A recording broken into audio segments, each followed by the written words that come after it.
그날 이후 김태진의 시간은 멈춰 있었다. 새벽 4시 반, 인천의 오래된 연립주택 지하에서 알람이 울리기 전 태진은 이미 눈을 뜨고 있었다. 알람은 필요 없었다. 잠이라는 것은 그에게 더 이상 자연스러운 일이 아니었기 때문이다. 몸은 누워 있었지만 정신은 늘 깨어 있었다. 아니, 깨어있는 척 버티고 있었다는 말이 더 정확했다.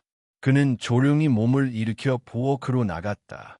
좁은 싱크대 위에는 어젯밤 대리운전을 마치고 돌아와 급히 씻어놓은 컵 하나가 놓여 있었다.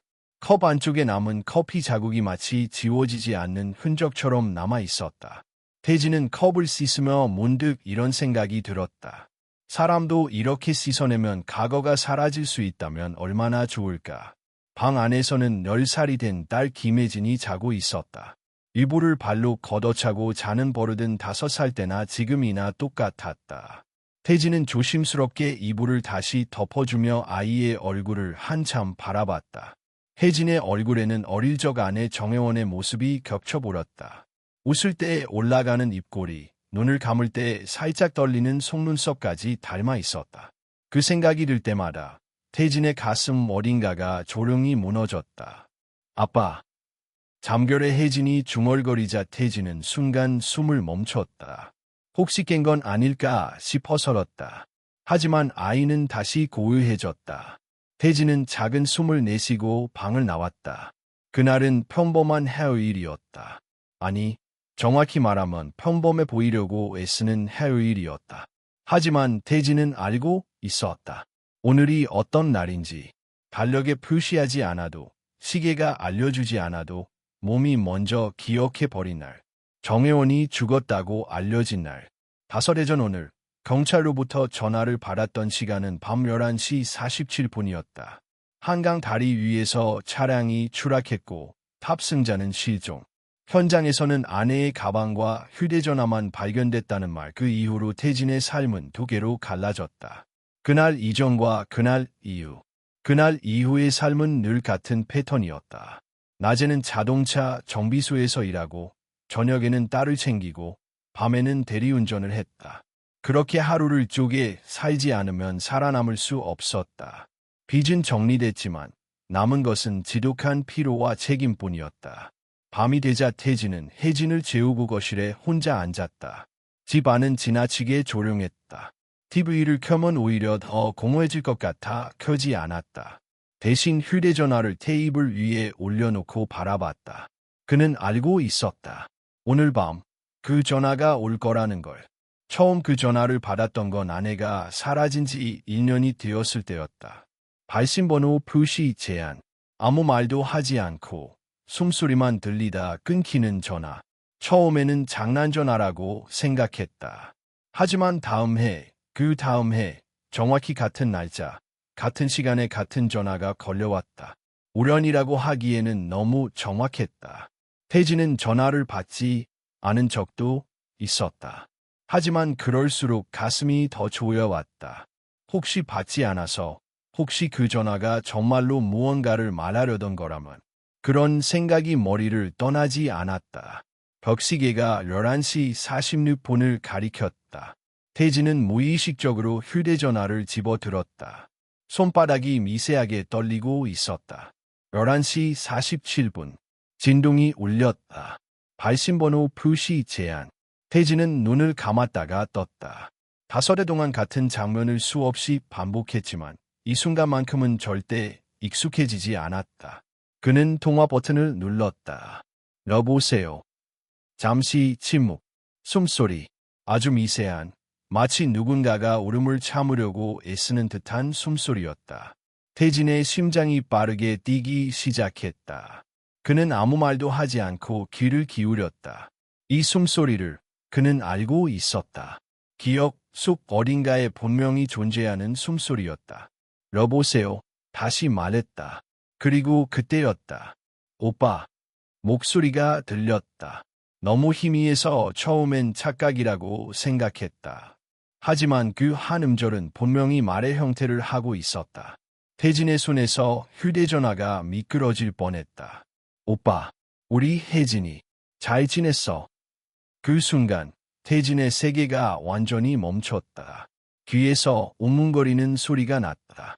숨을 쉬는 방법조차 잊어버린 것 같았다. 목소리는 많이 약해졌지만 어감은 분명했다. 수없이 꿈에서 들었던 목소리.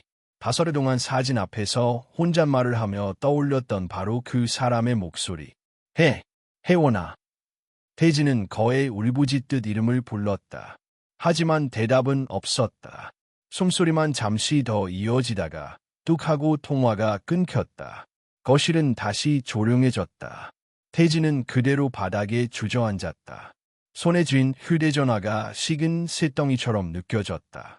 방금 전의 일이 현실인지 또 다른 잔인한 착각인지 판단할 수 없었다.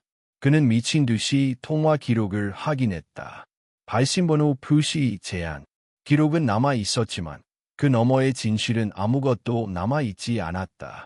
태진은 고개를 들어 벽을 바라봤다. 벽 한가운데에는 혜원이 웃고 있는 사진이 걸려 있었다. 결혼식 날? 아무 걱정도 모르던 얼굴이었다. 내가 미친 건가? 그는 중얼거렸다. 하지만 가슴 깊은 곳에서는 부정할 수 없는 확신이 고개를 들고 있었다. 그 목소리는 혜원의 것이었다. 그날 밤 태진은 한숨도 자지 못했다. 새벽이 밝아올 때까지 그는 거실에 앉아 있었다. 5일 동안 묻어두었던 의문이 다시 살아나고 있었다. 정말로 그녀는 죽은 걸까? 아니면 어딘가에서 아직 살아있는 걸까?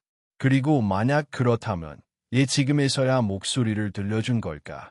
태진은 조용히 결심했다. 더 이상 이 질문을 외면하지 않겠다고.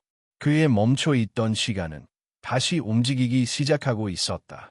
다음 날 아침, 김태진은 혜진이를 학교에 보내고 곧장 집으로 돌아왔다.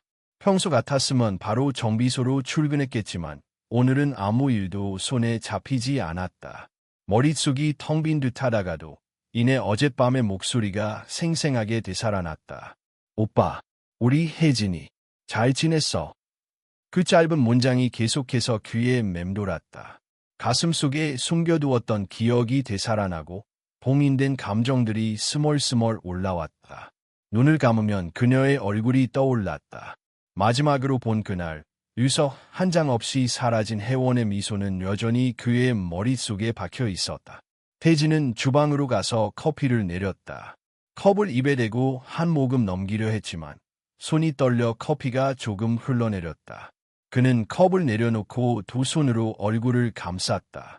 지금 이 상황을 누구에게 이야기해야 할까? 아니, 누가 믿어줄까?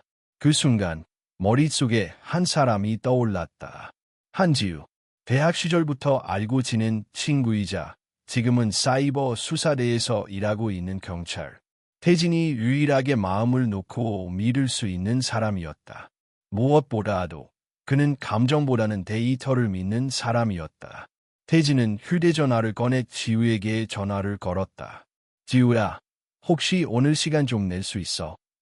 런일이나 아침부터 그냥 좀 이상한 일이 있어서 너 아니면 안 될 것 같아서. 지우는 잠시 침묵하더니 조용히 대답했다. 점심때쯤 경찰청 근처 카페에서 보자. 얘기 좀 들어볼게. 서울 종로에 위치한 한 조용한 카페. 유니폼 대신 평상복 차림의 한지우는 이미 자리에 앉아 있었다. 태진이 들어오자 그는 가볍게 손을 들어 인사했다. 오랜만이다. 얼굴이 좀 안 좋아 보이네. 어젯밤에 이상한 전화를 받았어. 태진은 커피를 주문하고 숨을 고른 뒤 어젯밤의 일을 천천히 이야기했다. 5해 전 아내가 실종된 이후 매년 걸려오던 발신번호 제한 전화. 그리고 올해 처음으로 들린 목소리. 지우는 자세를 바로잡고 집중하기 시작했다. 정확히 뭐라고 했다고? 오빠, 우리 혜진이 잘 지냈어? 딱 그 한마디. 그리고 끊겼어.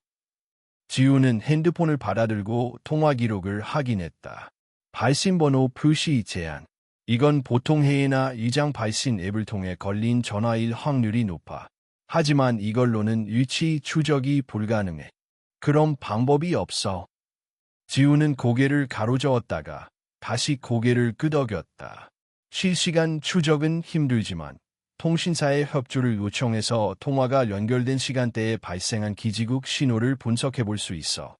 하지만 정식 절차가 필요해. 그 절차, 내가 밟을 수 있을까? 지우는 태진의 얼굴을 바라보다가 한숨을 내쉬었다. 너니까 도와줄게. 하지만 이건 공식 수사가 아니야. 나 혼자서 하는 거야. 괜찮겠어. 태진은 말없이 고개를 끄덕였다. 며칠 뒤, 지우는 태진을 다시 불렀다. 이번엔 한강 근처 주차장에서 만났다. 지우는 서류 봉투 하나를 꺼내 태진에게 건넸다. 이건 내가 죽을 각오로 뽑아낸 자료야. 통화 당시의 기지국 접속 기록과 위치 좌표. 몇 개의 후보가 있었지만 가장 강력한 신호는 여기야. 지우가 지도를 펼쳐 한 곳을 가리켰다. 강원도 태백의 깊은 산속, 일반 지도에는 잘 나타나지 않는 작은 도로 끝에 위치한 건물. 이름은 소망요양원. 요양원이라고. 공식 명칭은 그렇지만 실상은 비공개 보호시설에 가까워. 등록된 입원자 정보도 없고 관계자 이름도 다 가명으로 처리돼 있어. 더 이상 조사하면 내 자리까지 위험해질 수 있어서 이 정도까지가 내가 도와줄 수 있는 한계야. 태진은 종이를 들고 한참 동안 말이 없었다. 눈빛은 복잡하게 흔들렸고 두 손은 미세하게 떨렸다. 혜원이 그곳에 있는 걸까? 지우는 조용히 대답했다. 가능성은 있어. 그리고 만약 그렇다면 그녀는 단순히 실종된 게 아니라 누군가의 의도로 사라진 거야. 그 말에 태진은 눈을 질끈 감았다. 나 혼자라도 가봐야겠어. 지우는 마지막으로 조용히 경고했다. 그곳은 우리가 아는 세상의 규칙이 통하지 않을 수도 있어. 조심해. 그리고 뭘 보더라도 너무 믿지 마. 며칠 후 태진은 낡은 승합차에 짐을 싣고 강원도로 향했다. GPS는 몇 시간째 신호를 잃었다 찾기를 반복했고 도로는 점점 좁아지고 있었다. 차창 밖으로는 키 큰 소나무들이 겹겹이 늘어서 있어 마치 숲이 그의 움직임을 감시하고 있는 듯한 기분이 들었다. 마침내 외진 길 끝에 철문이 보였다. 간판에는 작게 소망요양원이라는 이름이 새겨져 있었다. 철문은 자동으로 열리지 않았다. 옆에 놓인 인터폰을 눌렀다. 무엇을 도와드릴까요? 기계처럼 딱딱한 목소리가 흘러나왔다. 면회를 신청하고 싶습니다. 환자 성함은요? 태진은 망설이다가 입을 열었다. 정혜원입니다. 순간 인터폰 너머의 공기가 바뀌는 듯한 느낌이 들었다. 짧은 정적 후 문이 철컥 열렸다. 들어오십시오. 차를 몰고 안으로 들어서자 깔끔하게 정돈된 외관과 달리 내부는 마치 군사시설처럼 조용하고 폐쇄적이었다. 간호사도 환자도 보이지 않았다. CCTV는 사방을 향해 있었고 건물 전체가 감시망에 둘러싸인 느낌이었다. 태진은 천천히 걸었다. 두 다리는 무겁고 심장은 점점 더 빠르게 뛰었다. 그리고 그 순간 복도 끝에서 누군가 걸어 나왔다. 흰 가운을 입은 여성. 아인 얼굴, 굳은 표정, 그리고 그 눈빛. 그녀는 정혜원이었다. 죽은 줄 알았던 그의 아내. 그녀는 아무 말 없이 그를 바라봤다. 혜원아. 태진의 목소리는 터지기 직전에 숨결처럼 떨리고 있었다. 혜원은 한 발짝 앞으로 다가왔다. 그리고 조용히 입을 열었다. 예, 왔어. 여기 오면 안 돼. 다 무너질 거라. 말 끝에 그녀의 눈에서 눈물이 한 줄기 흘렀다. 하지만 태진은 이미 되돌아갈 수 없는 문을 열고 있었다. 김태진은 눈앞의 현실을 믿을 수 없었다. 눈을 감았다가 떠도 그녀는 여전히 거기 서 있었다. 정혜원, 죽은 줄로만 알았던 아내. 5해 전 추락한 차량 안에서 흔적도 없이 사라졌던 그녀가 지금 그의 앞에 있었다. 혜원아. 그의 입에서 무너지듯 그녀의 이름이 흘러나왔다. 그는 한 걸음 다가섰다. 하지만 혜원은 뒷걸음질 쳤다. 그 눈에는 공포와 경계심이 뒤섞여 있었다. 태진아, 제발 돌아가. 그녀의 목소리는 떨렸고 눈동자는 흔들렸다. 기쁨이 아닌 두려움이 먼저 느껴졌다. 태진은 멈춰 선 채 그녀를 바라봤다. 그게 무슨 말이야? 너 살아 있었어. 지금 내 앞에 있어. 그럼 된 거 아니야? 혜원은 고개를 저었다. 아니야. 아무것도 된 게 아니야. 내가 여기 찾은 순간부터 위험해졌어. 위험. 누구에게? 나도, 너도, 혜진이도 모두 위험해져. 그녀는 벽 쪽에 달린 CCTV를 흘기 바라보며 목소리를 낮췄다. 우린 감시당하고 있어. 지금도. 태진은 뒤늦게 주변을 둘러봤다. 복도 곳곳에는 작은 렌즈들이 박혀 있었고 천장 구석마다 감시 카메라가 돌아가고 있었다. 그는 입술을 깨물었다. 설명해줘. 대체 무슨 일이 있었던 거야? 혜원은 잠시 망설이다가 손짓으로 그를 따라오라 했다.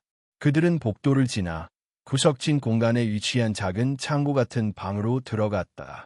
그곳은 비교적 CCTV가 적었고 창문은 밖으로 나 있었다. 혜원은 문을 잠그고 조용히 숨을 내쉬었다. 나는 죽은 게 아니었어. 그 말은 너무 당연한 사실이었지만 태진은 다시 한 번 들으며 복잡한 감정을 느꼈다. 그날 밤 나는 일부러 사고를 냈어. 계획된 일이었어. 태진의 눈이 커졌다. 계획이라고. 혜원은 고개를 떨궜다. 내가 암에 걸렸다는 진단을 받았을 때 절망했어. 너랑 혜진이에게 남길 수 있는 게 아무것도 없었어. 빚만 가득했고 치료비조차 감당할 수 없었지. 그녀는 떨리는 손으로 가슴팍을 움켜쥐었다. 그때 어떤 남자가 나에게 접근했어. 이름은 서광일. 그는 돈을 주겠다고 했어. 조건은 내가 죽은 척하고 사라지는 거였지. 태진은 숨이 막히는 듯 했다. 왜 그걸 나한테 말하지 않았어? 왜 함께 결정하지 않았어? 말할 수 없었어. 내가 반대할 걸 알고 있었으니까. 너는 자존심이 셌고 끝까지 나와 혜진이를 지키려고 했을 거야. 하지만 나는 그럴 여유가 없었어. 시간이 없다고 생각했어. 그녀는 눈을 감고 말을 이었다. 그래서 사고를 꾸몄어.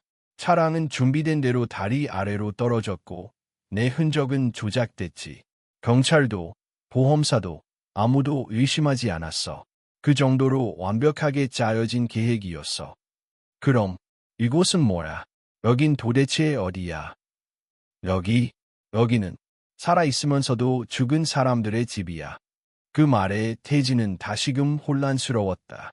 여기 있는 사람들은 모두 너처럼 죽은 척하고 사라진 사람들이라는 거야. 혜원은 고개를 끄덕였다. 각자 다른 이유로 여기에 왔지만 공통점은 하나야. 모두 서광일에게 인생을 빼앗긴 사람들이라는 거. 그 순간 문 밖에서 인기척이 들렸다. 혜원은 급히 손가락을 입에 대고 조용히 하라고 신호했다. 발소리가 창문 근처를 지나가고 곧 멀어졌다. 혜원은 문 쪽을 다시 확인한 뒤 목소리를 낮췄다. 여기서 나가야 해. 지금은 못하지만 다음 기회가 오면 도와줄게. 그 사람, 서광일. 그는 지금도 너를 감시하고 있는 거야. 응, 나뿐만이 아니야. 여기 있는 모두를. 우린 그가 만든 시스템 안에서 숨만 쉬며 살아가고 있어. 그녀는 잠시 말문을 닫았다가 조심스럽게 물었다. 혜진이는 잘 지내? 태진은 그녀의 눈을 바라봤다. 그 눈에는 모성애와 죄책감이 뒤엉켜 있었다. 내가 생각하는 것보다 훨씬 강한 아이야. 매일 너를 그리워해. 너를 원망하지 않도록 내가 지켜왔어. 혜원의 눈에서 눈물이 흘러내렸다. 그녀는 두 손으로 얼굴을 감쌌다. 미안해. 정말 미안해. 그녀의 어깨가 떨렸다. 태진은 한동안 아무 말 없이 그녀를 바라보다가 조용히 다가가 그녀의 어깨에 손을 얹었다. 이제 시작이야, 혜원아. 내가 살아있다는 건 아직 우리에겐 기회가 있다는 뜻이야. 그때 밖에서 문을 두드리는 소리가 들렸다. 정혜원 씨, 식사 시간입니다. 혜원은 얼굴을 닫고 숨을 고른 뒤 태진을 돌아봤다. 이 방에서 나간 후엔 모르는 척해야 해. 절대 나를 아는 척하지 마. 무슨 소리야? 그래야 내가 여길 떠날 수 있어. 너까지 여기 갇히게 할 수는 없어. 그녀는 마지막으로 태진의 손을 꼭 잡았다. 다음에 다시 만날 수 있어. 그땐 내가 먼저 너를 찾을게. 문이 열렸다. 간호복을 입은 여성이 들어와 혜원을 데리고 나갔다. 혜원은 마지막으로 태진을 돌아봤지만 그 표정엔 아무런 감정이 담겨 있지 않았다. 이미 훈련된 듯한 아무것도 드러내지 않는 얼굴이었다. 남겨진 태진은 방 안에 홀로 섰다. 온몸은 얼어붙은 듯했고 가슴은 터질 듯 뛰고 있었다. 그녀는 살아 있었다. 하지만 그것은 기쁨만으로 설명할 수 없는 사실이었다. 이곳은 단순한 요양원이 아니었다. 이곳은 죽음을 가장한 자들이 숨 쉬는 감옥이었다. 김태진은 요양원을 나서지 않았다. 아니, 나설 수 없었다. 혜원을 다시 본 이후 그의 발은 그 자리에 붙은 듯 움직이지 않았다. 머리는 혼란스러웠고 가슴은 무거웠다. 그녀는 분명 살아 있었고 눈앞에서 그의 손을 잡았다. 그러나 그 눈빛엔 깊은 두려움이 서려 있었다. 마치 살아남은 것이 축복이 아닌 저주인 것처럼. 그는 임시 숙소로 지정된 작은 방에 머물고 있었다. 시설 측에서는 방문객 전용 휴게실이라고 설명했지만 안에는 CCTV가 2개나 설치되어 있었고 창문도 바깥으로는 열리지 않았다. 이곳은 자유로운 공간이 아니었다. 모든 것이 통제된 숨막히는 감시의 세계였다. 그날 밤 태진은 거에 잠들지 못했다. 혜원이 말한 서광일이라는 이름이 자꾸 머릿속을 맴돌았다. 그는 누구인가? 혜원을 그리고 이 많은 사람들을 이렇게 감금하듯 살게 만든 것일까? 단순한 보험 사기범일 리는 없었다. 이튿날 아침 복도에서 마주친 한 남자가 말을 걸어왔다. 키가 크고 체격이 좋은 사내였다. 나이는 40대 중반쯤으로 보였고 군인 출신처럼 단정하고 경계심이 짙은 눈빛을 가지고 있었다. 새로 온 분이죠. 김태진 씨 맞습니까? 네, 그런데 저는 윤준서입니다. 이곳에 온 지 2년 반 됐습니다. 태진은 순간 당황했지만 준서의 표정이 딱딱하지만 진심 어린 것을 보고 고개를 끄덕였다. 저희끼리 죽은 자들의 공동체라고 부릅니다. 여기 있는 사람들 대부분은 밖에서 죽은 것으로 처리된 사람들이에요. 이름도, 기록도, 존재도 지워졌죠. 그럼 다들 자발적으로 여기 온 건가요? 처음엔 그랬습니다. 적어도 그렇게 믿었죠. 하지만 시간이 지나면서 깨달았어요. 우리가 선택한 게 아니었다는 거요. 우리는 이 시스템에 끌려 들어온 겁니다. 태진은 점점 숨이 막혀왔다. 서광일, 그는 누구죠? 준서의 눈빛이 날카로워졌다. 이야기를 나누고 싶다면 오늘 밤 옥상으로 오세요. 이곳에선 함부로 말할 수 없어요. 밤 11시, 태진은 조심스럽게 복도를 빠져나가 옥상으로 향했다. 옥상은 CCTV 사각지대였다. 이미 그곳엔 윤준서 외에도 3명의 남녀가 기다리고 있었다. 소개할게요. 이분은 백도식, 전직 의사. 이분은 최여진, 해커 출신. 그리고 강설, 전직 심리상담사. 그들은 각자 태진에게 고개를 끄덕이며 인사를 건넸다. 워지는 말없이 작은 기기를 꺼내더니 옆에 둔 랩탑과 연결했다. 이 장치는 감청 방지 장치예요. 최소한 지금 이 순간만큼은 우리가 자유롭게 말할 수 있어요. 준서가 입을 열었다. 서광일. 그는 단순한 사기범이 아닙니다. 그는 이 나라의 시스템 밖에서 움직이는 사람입니다. 고위 권력자들과 연결돼 있고 그들이 하기 힘든 더러운 일을 대신 처리해주죠. 더러운 일. 기업인 하나를 망하게 하고 싶다면 정보를 조작하거나 가짜 사건을 만들어 언론에 퍼뜨리면 됩니다. 정치인을 통제하고 싶다면 그 사람의 약점을 쥐고 협박하죠. 그리고 이 모든 과정에서 우리가 도구로 사용된 겁니다. 백도식이 씁쓸하게 웃으며 말했다. 나는 병원의 빚 문제로 그에게 접근당했어요. 처음엔 투자자라고 했죠. 하지만 계약서에 도장을 찍은 순간 병원은 그의 것이 되었고 나는 의료 과실 누명을 쓰고 사라져야만 했습니다. 최러진이 말을 이었다. 나는 보안의사의 시스템 엔지니어였어요. 그의 조직이 내 코드를 해킹에 사용했다는 사실을 알았을 때는 이미 늦었죠. 고발하면 내 인생이 끝난다고 협박당했고 결국 사망 처리당했습니다. 강설은 침묵하다가 조용히 말했다. 나는 그의 전부였어요. 그가 하는 일의 일부를 알게 됐고 도망쳤습니다. 이곳은 나에게 마지막 피난처였죠. 태진은 말없이 이들의 얼굴을 바라봤다. 각자 다른 삶, 다른 배경. 그러나 하나의 공통점. 모두가 서광일이라는 한 남자에게 무너진 사람들이었다. 그럼 여긴 왜 존재하는 거죠? 그가 굳이 이런 곳까지 만들 이유가 있을까요? 은준서가 대답했다. 이곳은 그가 사라지게 만든 사람들을 모아두는 공간이죠. 밖에서는 죽은 자들, 안에서는 감시받는 자들. 우리가 밖으로 나가는 순간 이 시스템이 흔들릴 수 있으니까요. 그제야 태진은 혜원이 했던 말이 이해됐다.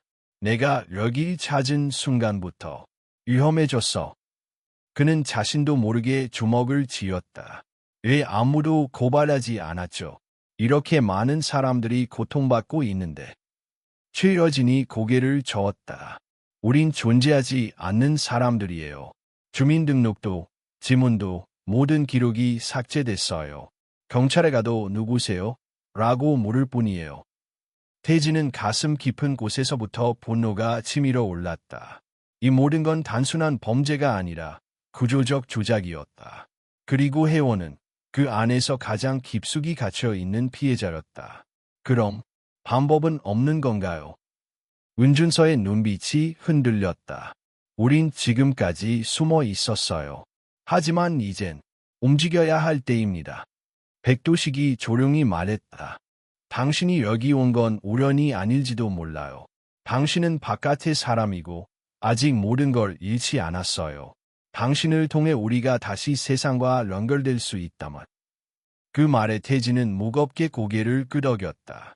그는 혜원을 찾으러 이곳에 왔다. 하지만 이제 그는 단지 혜원만이 아니라 진실 전체를 구해야 할 위치에 서 있었다. 이곳은 단순한 요양원이 아니었다. 이곳은 진실과 거짓 사이, 어둠과 빛 사이의 전장 한가운데였다. 그날 이후 김태진은 요양원 안의 모든 것이 달라 보였다.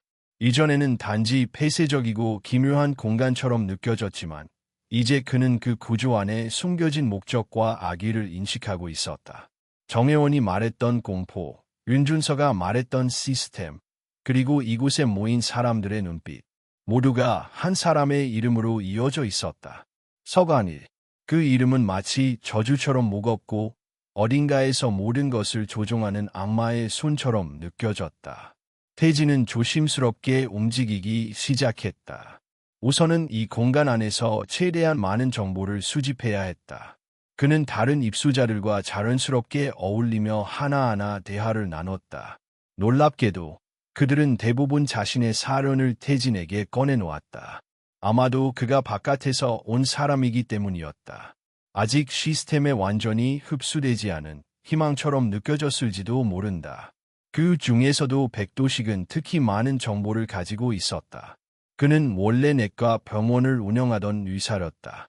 그러나 어느 날 갑자기 의료 과실로 고소당했고 병원은 순식간에 폐업 위기로 몰렸다.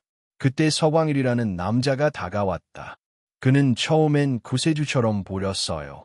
병원을 살릴 자금, 고소 취하를 위한 변호사, 심지어 언론 플레이까지 다 해준다고 했죠. 단 한 가지 조건만 있었습니다. 태진이 조용히 물었다. 무슨 조건이었습니까?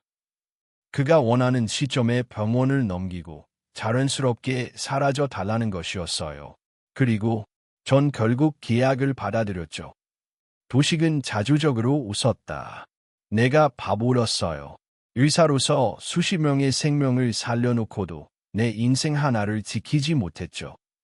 최여진은 다른 측면에서 서광일의 실체를 알고 있었다.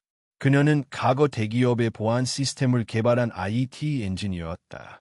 그러나 자신이 만든 시스템이 거대한 사기 범죄에 악용되고 있다는 사실을 알게 되었고 내부 고발을 시도했다.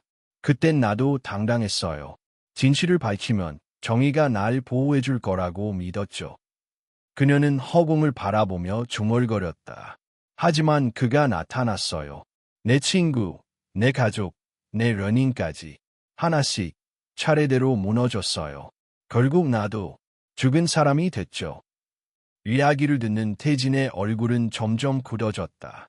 이건 단순한 범죄가 아니었다. 시스템 자체를 조종하고 사람들의 삶을 통째로 뒤바꾸는 일, 그런 일을 가능하게 만드는 사람. 그 이름이 서광일이었다.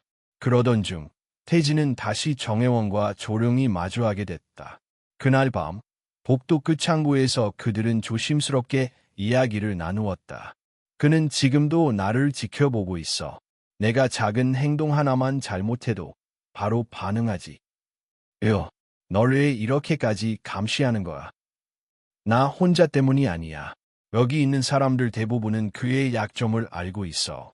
그리고 나는 그 중에서도 가장 오래된 증인을 알고 있어.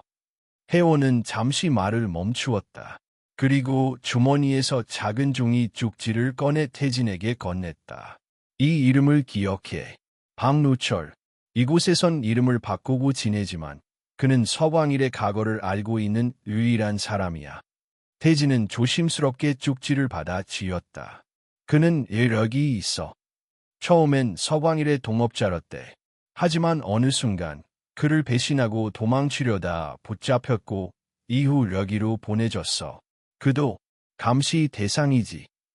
며칠 후 태진은 식당에서 마침내 박누철을 발견했다. 지금은 장상우라는 이름으로 불리는 그는 백발이 성성한 노인이었다. 다소 치매 증세가 있는 것처럼 보였지만 눈빛은 맑고 의심스러울 만큼 차분했다. 태진은 조심스럽게 다가갔다. 장상우 씨, 혹시 박누철이라는 이름 들어본 적 있으세요? 노인은 미동도 없이 밥을 떠먹다가 숟가락을 멈췄다. 그리고 고개를 들고 태진을 바라봤다. 그 이름, 누가 말했소? 정혜원 씨입니다. 잠시 정적이 흘렀다. 노철은 주변을 살피고 작게 웃음을 지었다. 그 아이, 아직 살아있었군. 당신이 서광일을 알고 있다던데. 진짜입니까? 진짜고 말고. 난 그놈이 처음 프로젝트를 시작할 때부터 옆에 있었어. 그땐 단지 비대에 몰린 사람들을 도와주는 사업이라고 했지. 하지만 곧 알게 됐어. 그가 원하는 건 고원이 아니라 지배였다는 걸. 그가 지금까지 해온 일들 다 당신 눈앞에서 벌어진 겁니까? 그는 사람을 이윤가치로 판단해. 감정을 이해하지 못해. 사람을 도구로밖에 보지 않아. 그래서 무서운 거야. 그런 자는 끝이 없어. 그를 막을 수 있는 방법은 없습니까? 노철은 한참을 생각하다가 태진을 바라보며 말했다. 그를 무너뜨리려면 파일이 필요해. 내가 보관했던 기록들, 그의 계좌, 거래, 살인 증거 다 있었지. 하지만 그걸 마지막 순간에 뺏겼어. 그럼 어디에? 그놈이 직접 보관하고 있을 거야. 금고 안에. 그 금고, 바로 이 시설 안에 있어. 지하에 있는 통제실. 그곳에 들어갈 수 있다면 모든 걸 되찾을 수 있어. 태진의 눈빛이 변했다. 그는 혜원을 되찾기 위해 이곳에 왔다. 하지만 이제 그는 더 큰 진실 앞에 서 있었다. 이 악의 고리를 끊기 위해선 단지 사랑만으로는 부족했다. 그는 싸워야 했다. 그리고 이 싸움의 이름은 바로 서광일이었다. 김태진은 밤새도록 잠을 이루지 못했다. 박누철, 아니 장상우에게서 들은 이야기는 그에게 새로운 각성을 불러일으켰다. 이곳에 감춰진 서광일의 금고, 그리고 그 안에 숨겨진 진실. 단지 혜원을 되찾는 문제를 넘어 이젠 수많은 사람들의 억울함과 고통을 끝내야 하는 싸움이 되었다. 그는 더 이상 혼자 싸울 수 없다는 것을 깨달았다. 다음 날, 태진은 윤준서를 찾아갔다. 옥상 감청 방지 구역에서 둘은 다시 마주했다. 금고의 위치를 알게 됐습니다. 이 건물 지하 통제실에 있다고 합니다. 준서의 눈빛이 흔들렸다. 그게 사실이라면 거긴 보안이 가장 철저한 구력입니다. 단순한 잠금 장치 수준이 아니에요. 얼굴 인식, 지문, 럴감지, 심지어 심박수 체크까지 합니다. 그러니까 계획이 필요합니다. 제대로 된 치밀한 계획. 준서는 잠시 침묵했다. 그리고 이내 고개를 끄덕였다. 이야기해봅시다. 그날 밤 태진은 윤준서, 백도식, 최여진, 강설과 함께 옥상에 다시 모였다.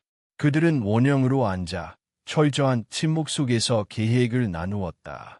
여진이 먼저 노트북을 꺼내 구조 도면을 띄웠다. 지하 통제실은 기술 2층. 일반 직원도 출입 불가 구력입니다. 유일한 출입 경로는 관리자용 엘리베이터. 이 엘리베이터는 매일 밤 2시 자동 점검을 위해 5분간 작동을 멈춥니다. 우리가 노릴 수 있는 시간은 그 5분입니다. 도식이 말을 이었다. 나는 통제실 문 근처에 투입할 신경 억제 가스를 조제할 수 있어요. 농도를 잘 맞추면 10분 정도 모든 감각을 마비시킬 수 있습니다. 그게 우리가 움직일 수 있는 시간입니다. 준서는 천천히 시계를 봤다. 우리에겐 단 한 번의 기회뿐입니다. 실패하면 모두 죽거나 진짜 사라질 겁니다. 태진은 고개를 들었다. 그렇기에 반드시 성공해야 합니다. 그는 무겁게 말을 이었다. 이 작전의 이름은 기한입니다. 우리 모두가 원래의 삶으로 돌아가기 위한 여정. 되찾을 수 없다면 적어도 싸워야 할 이유를 남겨야 합니다. 그 말에 네 사람은 묵묵히 고개를 끄덕였다. 다음 며칠간 그들은 아무 일도 없는 척 지내며 철저히 준비를 시작했다. 여진은 보안망 해킹을 위해 장비를 은밀히 조립했고 도식은 악품 조제와 분산 장치 준비에 몰두했다. 강설은 직원들의 행동 패턴과 감시 타이밍을 분석해 이동 경로를 짰고 준서는 각자의 역할을 분배하고 리허설을 반복했다. 그리고 드디어 작전 실행 전날 밤 혜원은 태진을 조용히 불렀다. 그녀는 긴 복도를 따라 작은 식물원이 있는 구역으로 그를 데려갔다. 이곳은 이상하게도 CCTV가 없었다. 마치 시설 내 유일한 휴식 공간처럼 식물들 사이로 은은한 조명이 퍼져 있었다. 내가 다 들었어. 당신이 뭘 하려는지. 혜원의 목소리는 단호했지만 떨림이 있었다. 위험해. 너무 위험해. 당신까지 이곳에 갇히게 되면 혜진이는 누가 지켜? 태진은 그녀를 바라보며 조용히 대답했다. 혜진이를 위해서라도 이 지옥을 끝내야 해. 내가 바깥으로 나간다 해도 서광일이 가만히 둘 것 같아. 당신은 평생 도망쳐야 해. 혜원은 잠시 침묵하다가 주머니에서 낡은 펜 하나를 꺼냈다. 이건 내가 예전에 숨겨둔 열쇠야. 통제실 근처 보관함에 이중 잠금 장치를 열 수 있어. 거기에 예전 기록 몇 개가 있어.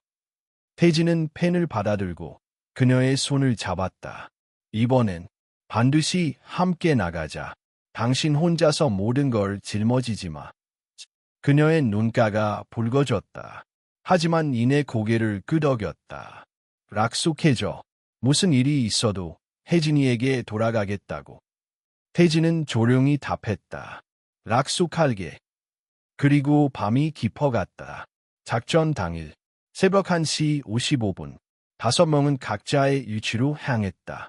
최여진은 보안센터 근처에서 시스템을 해킹해 감시 카메라를 무력화시켰다.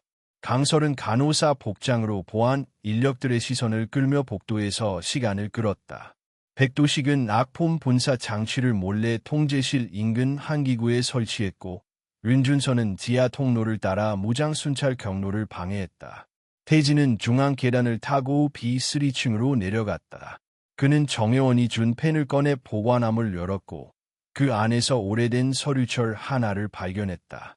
파일 속에는 사진, 계좌 명세서, 통화 기록, 계약서 등이 빼곡히 들어 있었다. 그 순간 발소리가 들려왔다. 누군가가 다가오고 있었다. 김태진. 익숙한 목소리. 그 자리에서 몸이 얼어붙었다.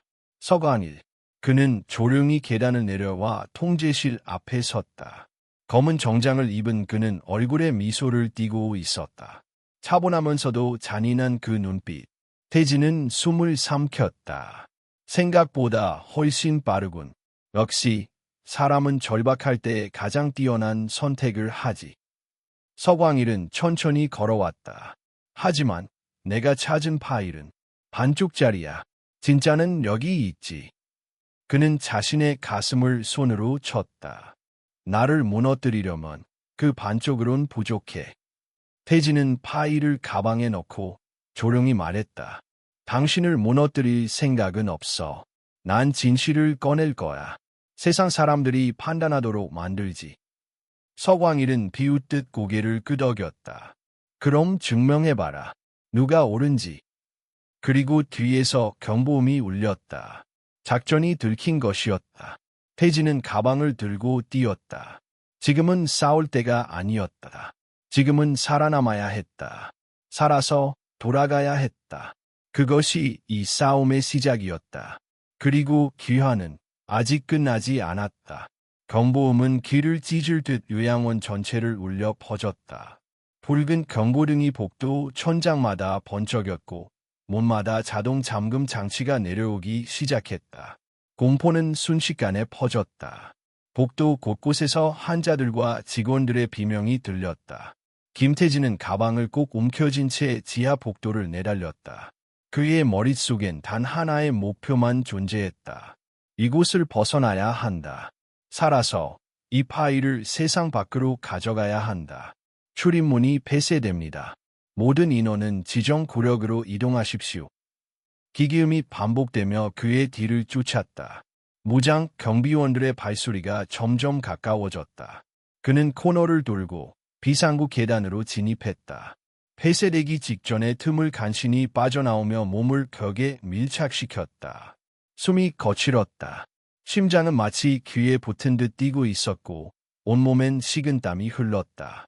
그는 가방을 가슴에 안고 다시 계단을 올랐다. 2층, 1층, 로비. 그 순간 통로 반대편에서 윤준서가 나타났다. 그의 어깨엔 피가 배어 있었고 얼굴에는 긁힌 자국이 선명했다. 하지만 눈빛은 맑았다. 가방은 여기 있어. 그럼 따라와. 출구로 가는 길 아직 열려 있어. 그들은 말없이 달렸다. 뒤에서 총성이 들렸다. 총알이 벽에 박히고 파편이 튀었다. 하지만 멈추지 않았다. 이젠 돌아갈 수 없었고 멈추면 모든 게 끝이었다. 정문 근처에서 그들은 강설과 최여진을 만났다. 여진은 팔을 붙잡고 있었고 강설은 그녀를 부축하고 있었다. 우린 준비됐어. 차량은 북쪽 울타리 쪽에 있어. 아직 추격은 없는 듯해. 도식은 윤준서가 고개를 떨구었다. 우릴 위해 남았어.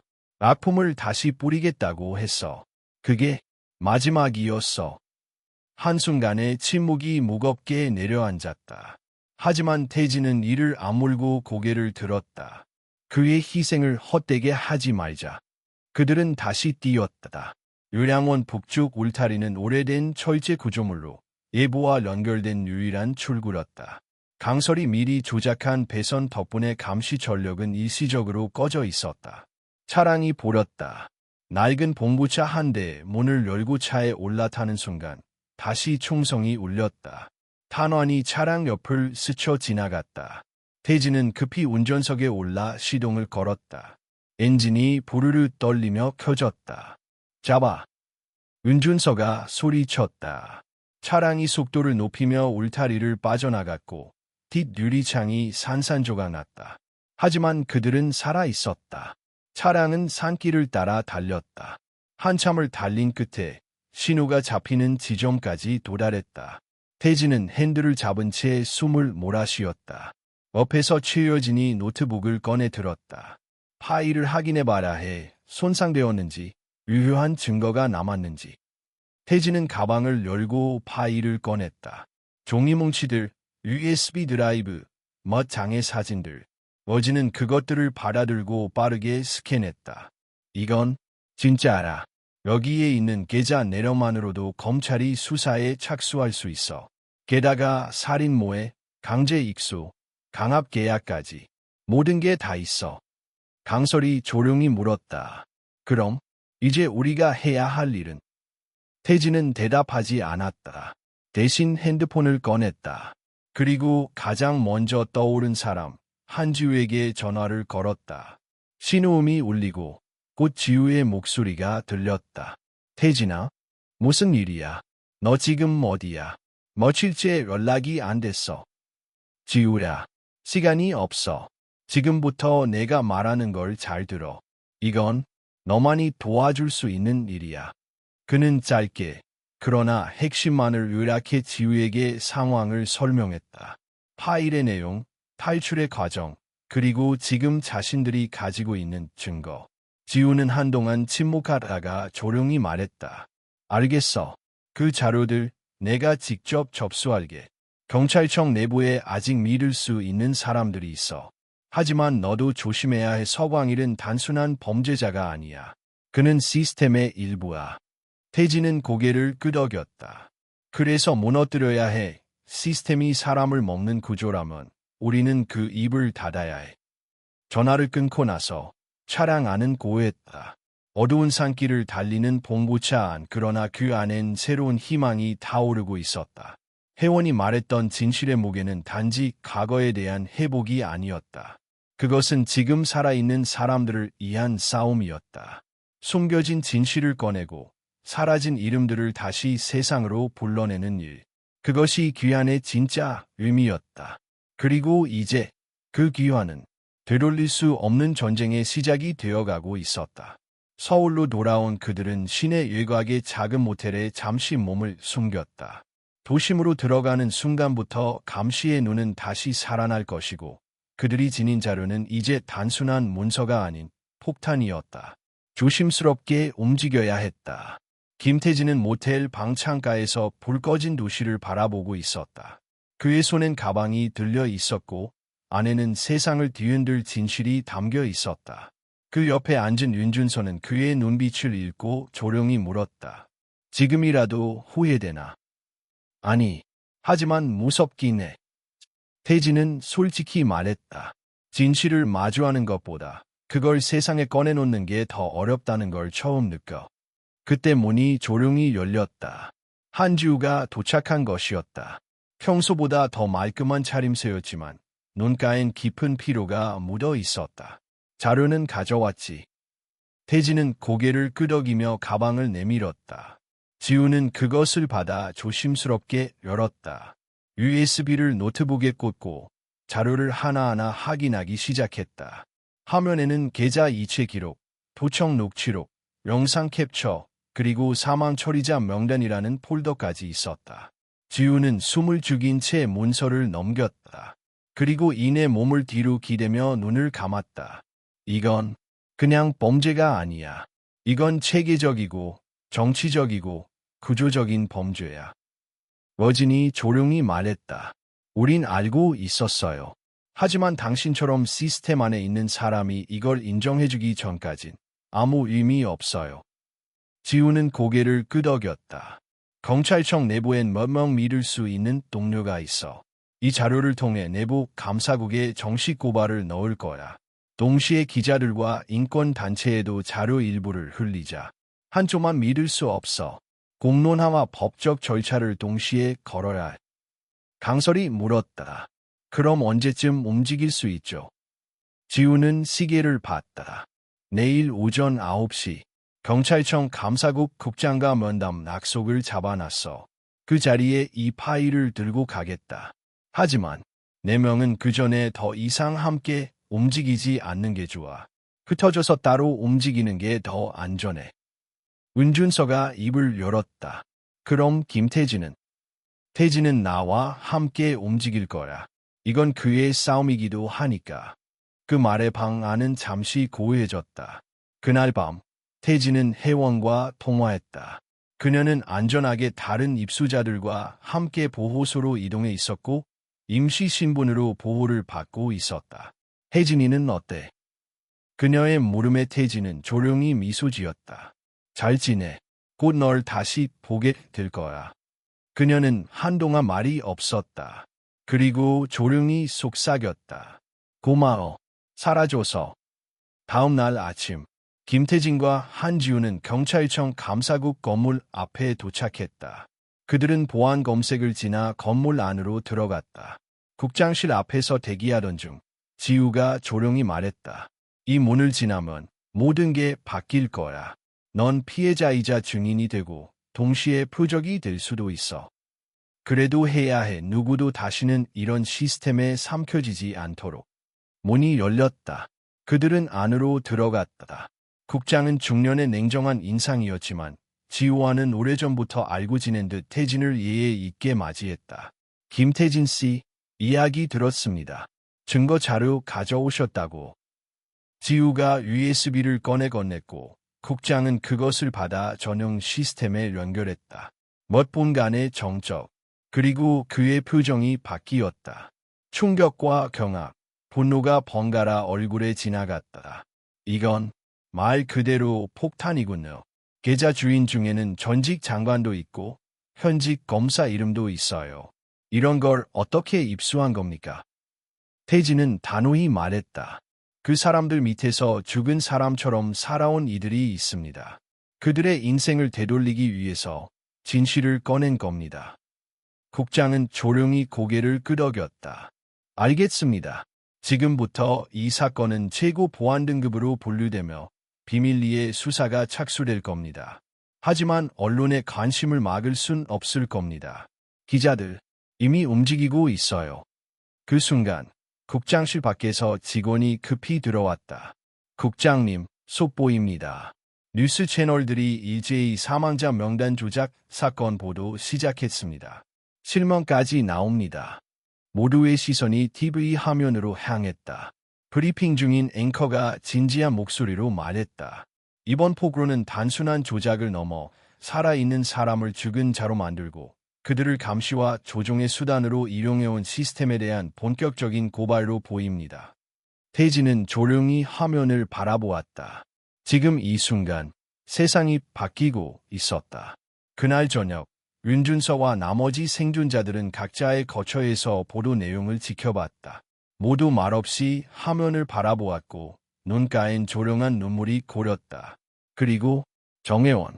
그녀는 임시 보호소에서 혜진과 재회했다. 서로를 껴안은 두 사람은 긴 시간 동안 아무 말도 하지 않았다. 그저 존재만으로 살아있다는 사실만으로 모든 것이 충분했다. 폭로는 시작되었고 싸움은 계속될 것이다. 하지만 그날, 그 시간만큼은 모든 이가 숨을 돌릴 수 있는 유일한 밤이었다.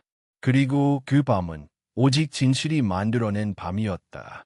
폭로 후 일주일, 대한민국은 혼돈에 빠졌다. 유령 요양원 사건, 죽은 자들의 명단, 사망 처리 조작, 서광일 게이트, 뉴스 채널은 하루 종일 이 사건을 보도했고 온라인 공간은 분노와 충격으로 가득 찼다. 익명으로 공개된 피해자들의 증언은 사람들의 마음을 뒤흔들었고 시민들은 거리로 나와 진상 규명과 책임자 처벌을 요구했다. 그러나 가장 큰 충격은 그 리스트 안에 들어있던 이름들 때문이었다. 현직 고위 공무원, 대기업 이사, 전직 판사와 국회의원까지. 서광일은 단지 한 사람의 문제가 아니었다. 그는 그들의 대리인이자 시스템을 그림자 속에서 지탱하는 관리인이었다. 한지우는 하루 종일 경찰청과 기자회견장을 오갔다. 증거를 지키고 수사를 유도하며 여론이 흐트러지지 않도록 조율하는 일은 결코 쉬운 일이 아니었다. 그녀는 그 어떤 사건보다 더 많은 압력과 위협 속에서 버티고 있었다. 지우라, 괜찮아. 김태진은 그녀의 사무실에 들러 커피를 내밀며 물었다. 지우는 머리를 감싸지고 한숨을 쉬었다. 잠은커녕 앉을 시간도 없었어. 하지만 버틸 수 있어. 우리가 얼마나 멀리 왔는지 아니까. 언론은 아직 우릴 따라와 주고 있어. 응, 생각보다 강해. 피해자들 중 일부가 실명으로 인터뷰에 응하면서 흐름이 무너지지 않고 있어. 하지만 문제는 서광일이지. 지우는 말없이 고개를 끄덕였다. 그는 아직 공식적으로 소환 불응 상태야. 그리고 그의 법률 대리인이 오늘 기자회견을 열고 모든 혐의를 부인했어. 심지어 자료가 조작됐다고 주장하고 있어. 태진은 이를 안 물었다. 도망치고 있어. 그건 명백해. 우린 그가 해외로 나가는 걸 막아야 해. 그리고 반드시 법정에 세워야 해. 그날 밤, 윤준서는 정혜원과 조용히 통화했다. 그녀는 아직 보호 관찰 중이었지만 상황을 매일 보고받고 있었다. 혜원은 조심스럽게 말했다. 그 사람, 마지막 카드를 쓸지도 몰라. 그 사람의 방식은 항상 같았어. 위협을 느끼면 더 큰 혼란으로 덮어버리는 거야. 혹시 뭘 준비하고 있다는 건가? 그는 멍단만 가진 게 아니야. 그동안 모은 약점들, 누군가의 불법, 범죄, 뒷거래, 심지어 은밀한 사생활까지. 그걸 흘리면 언론과 여론은 갈라지고 중심은 무너져. 분열시키겠다는 거군. 그 전에 우린 마무리를 해야 해. 다음 날 서울중앙지검 특별수사팀은 공식적으로 서광일에 대한 체포영장을 청구했다. 공소장은 전례 없는 규모였고 혐의는 무려 14개 조항에 달했다. 그러나 동시에 익명의 제보자가 온라인 포럼에 프로젝트 X라는 코드명으로 불리는 자료를 유포했다. 그 안엔 정치인들의 스캔들, 기업 비리, 언론 조작 정황, 심지어 유명 인사들의 사생활까지 포함되어 있었다. SNS는 순식간에 불탔고 시민들의 분노는 양쪽으로 갈라졌다. 누군가는 진실을 밝히자마 서광일의 처벌을 외쳤고 또 다른 누군가는 진실조차 믿을 수 없다며 음모론을 퍼뜨렸다. 지우는 이를 보며 조용히 말했다. 이게 그의 진짜 무기야. 진실의 진실을 덧씌우고 혼란을 만들어 아무도 믿지 못하게 하는 것. 태진은 담담하게 대답했다. 그럼 우리가 해야 할 일은 하나야. 흔들리지 않는 증거 하나. 누구도 부정할 수 없는 사실. 그걸 찾아야 해. 그리고 바로 그날 밤. 한 통의 메시지가 태진의 핸드폰에 도착했다. 보낸 이는 장상우. 박노철이었다. 진짜 마지막 조각이 있다. 나에게로 와라. 태진은 곧장 윤준서, 최여진과 함께 장상우가 머무는 임시 보호소로 향했다. 그는 평소보다 훨씬 말수가 적었고 손은 미세하게 떨리고 있었다. 그러나 눈빛은 단단했다. 나는 오래전 그놈과의 거래를 증명하는 녹화를 하나 보관해왔어. 그것만은 누구에게도 주지 않았지. 혹시를 대비해서 너에게 줄게. 그는 천천히 걸음을 옮겨 서랍 속에선 낡은 캠코더와 작은 테이프를 꺼냈다. 태진은 그것을 조심스럽게 받아들었다. 이건 서광일이 직접 나에게 돈을 건네며 사망처리 계약을 지시하던 날 그 장면이 고스란히 담겨 있어. 얼굴, 목소리, 서명, 올인원. 최여진은 눈이 희둥그레졌다. 이건 그 어떤 조작도 불가능해. 바로 이걸로 끝낼 수 있어. 태진은 그 테이프를 가슴에 품고 조용히 말했다. 마침내 마지막 조각이 맞춰졌군. 다음 날 기자회견장. 수백 명의 언론인이 모인 자리에서 김태진과 한지우는 서광일의 실제 범죄 장면이 담긴 영상을 공개했다. 영상이 재생되는 동안 회의장은 숨죽인 정적에 휩싸였다. 누군가는 눈을 가렸고 누군가는 이를 악물었고 누군가는 울었다. 그리고 영상이 끝난 순간 전국은 동시에 깨달았다. 더 이상 부정할 수 없는 진실이 존재한다는 것을. 태진은 마이크 앞에 섰다. 목소리는 떨렸지만 단단했다. 이제 우리는 되돌릴 수 없습니다. 이 싸움은 시작된 이상 끝을 봐야 합니다. 죽은 자들의 이름을 다시 세상 위에 올려야 합니다. 그것이 우리가 살아있는 이유니까요. 그의 말이 끝나자 침묵 속 박수가 하나둘 시작되었다. 진실은 무너질 수 있었다. 그러나 완전히 묻히는 법은 없었다. 그리고 드디어 무너져야 할 얼굴들이 금이 가기 시작했다. 서광일의 체포는 마치 연출된 드라마의 마지막 장면처럼 전 국민 앞에서 생중계되었다. 검은 정장을 입은 그는 경찰청 앞에서 대기하던 수사관들에게 묵묵히 수갑을 내밀었다. 표정엔 후회도 분노도 없었다. 다만 그 눈빛 속엔 이 싸움은 끝나지 않았다는 듯한 냉담한 기운이 서려 있었다. 기자들의 질문이 쏟아졌고 시민들의 환호와 라류가 뒤섞였다. 누군가는 돌을 던지려 했고 누군가는 눈물을 흘렸다. 어떤 이는 내 동생 이름이 명단에 있었어 라고 외쳤고 또 다른 이는 살려줘서 고마워요라며 고개를 숙였다. 그날 밤 김태진은 다시 요양원을 찾았다. 이제 그곳은 폐쇄 조치가 내려졌고 경찰이 통제 중이었다. 과거의 그 음산하고 폐쇄적인 기운 대신 침묵 속에서 정리되어가는 공간이 되어 있었다. 그는 정혜원과 함께 입구에 섰다.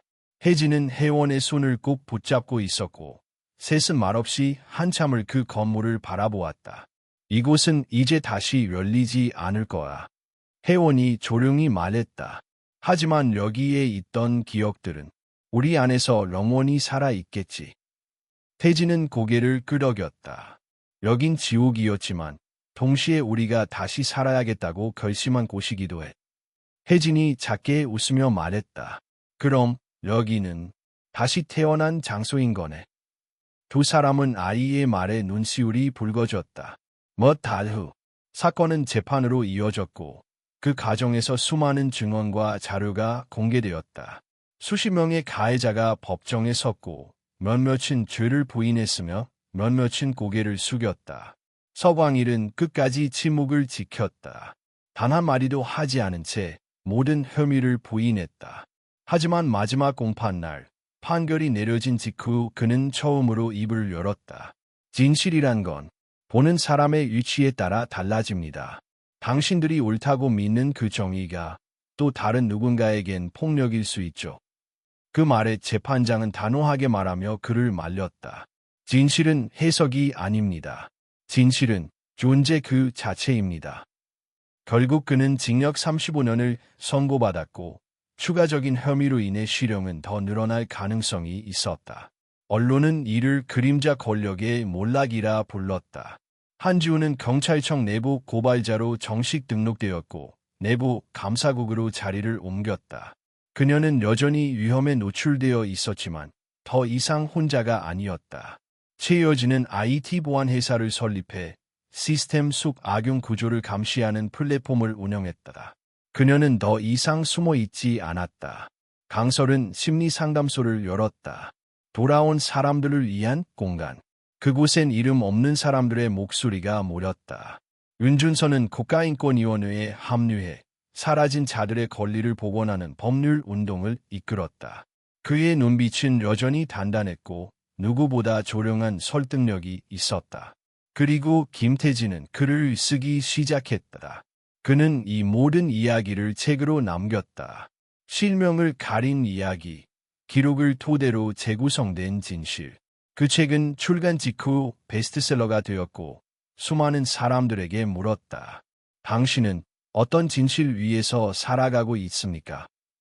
어느 봄날 아침, 혜원과 혜진, 그리고 태진은 작은 언덕 위 벤치에 앉아 있었다. 도시 외곽, 햇살이 따뜻하게 내려앉는 그곳은 그들이 새롭게 정착한 동네였다. 혜진은 나뭇가지로 무언가를 그리고 있었고 혜원은 그 모습을 지켜보며 말없이 웃고 있었다. 이제 다 끝난 걸까? 혜원이 조용히 묻자 태진은 고개를 저었다. 끝나지 않았어. 하지만 이제부터는 우리가 선택할 수 있어. 선택. 도망치는 삶이 아니라 만들어가는 삶을. 지워지는 삶이 아니라 남기는 삶을. 그는 하늘을 올려다보았다. 우리는 죽은 자들이 아니야. 우리는 돌아온 자들이야. 혜원은 그의 손을 잡았다. 따뜻하고 단단한 손길. 그 순간 바람이 불었다. 나뭇잎이 흩날리고 혜진은 하늘을 향해 소리쳤다. 엄마, 저기 봐. 새야. 새 한 마리가 나뭇가지 끝에서 날아올랐다. 그 날개짓은 마치 무엇인가를 떠나는 것이 아니라 무엇인가로 향하는 것처럼 보였다. 삶은 때때로 잔인하게 사라진다. 기록에서, 기억에서, 그리고 존재에서조차. 하지만 누군가는 그 사라진 자들의 이름을 다시 불러야 한다. 그 이름들이 다시 빛을 발할 때 세상은 조금 더 단단해질 수 있다. 이야기는 끝났다. 하지만 진실은 살아있다. 그리고 그 진실을 끝까지 붙든 자들은 결국 돌아온 사람들이다.